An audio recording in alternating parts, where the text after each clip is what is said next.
setinggi-tingginya kepada Ibu Kota DPR RI, Bu Dr. Gigi Hasna Samar, selaku Ibu Ketua Tim Penggerak PKK Baru, atas silaturahminya, atas kunjungannya di Desa Salabata dalam rangka memantau pelaksanaan posko relawan COVID-19.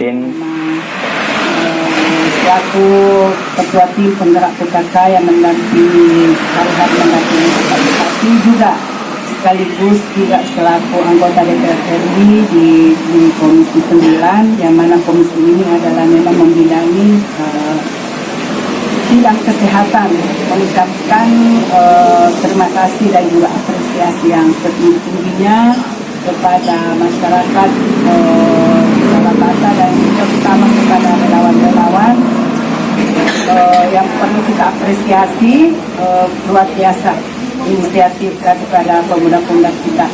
Jadi ini sebenarnya bagus juga dicontoh kalau bisa semua bisa.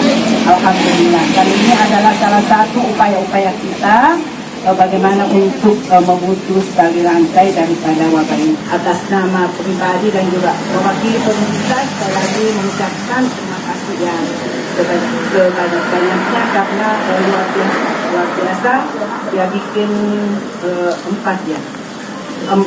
jadi tidak ada, kalau ini semua memang berlaku, artinya disiplin ini tidak ada celahnya untuk lolos.